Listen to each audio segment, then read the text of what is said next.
Премиерот Христијан Мицкоски и лидерот на СДСМ Венко Филипче во отворен вербален судир на денешната седница за пратенички прашања.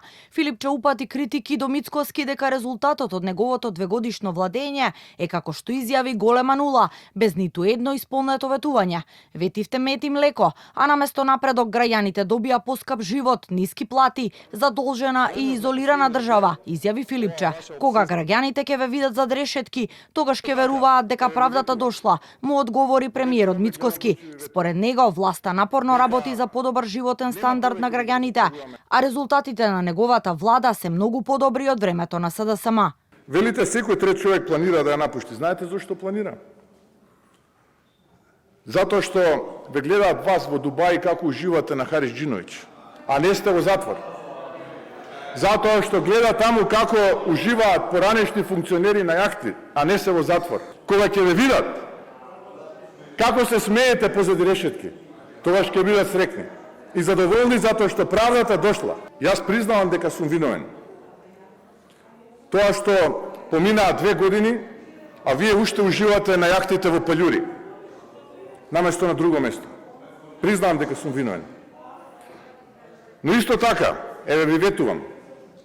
Ве гледам во очи, ви ветувам дека нема повеќе да ги разочаруваме македонските граѓани да гледаат слики како поранешни функционери уживаат на јахти и во мелосот на Хариџиновиќ. Ова ваша обсесија со поранешни функционери кои што плаќате да ги сликаат голи на плажа, ја више не можам да ја разберам, очигледно дека е у сферата на некоја психологија. Зашто нема раст на платите во образование?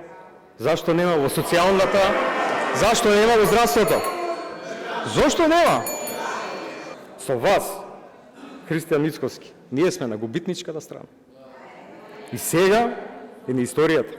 И ќе останеме заглавени. И ќе бидеме слеп од срево, како што се сега.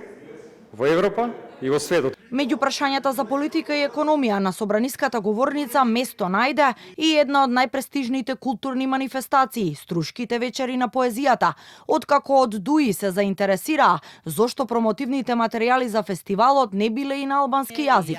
Министерот за култура Љутков им одговори да престанат да се гледаат самите како бројки и проценти и наместо да собираат политички поени, на оваа манифестација да гледаат како престиж за сите во државата во светски рамки. За жал, оваа година јавноста не говореше за поезијата, ниту за лауреатите, ниту пак за уметничките вредности на фестивалот. Дебатата се и помести во отсуството на албанскиот јазик во промотивните материјали. Образложението на директорот дека ова се случи поради отсуство или немање на време не е убедливо.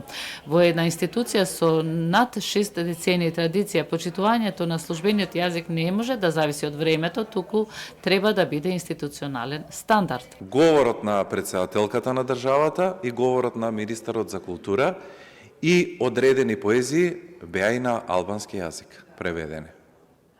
Ама тоа не можете да го видите, затоа што вашата суштина, вашата тенденција е се што е добро во државата.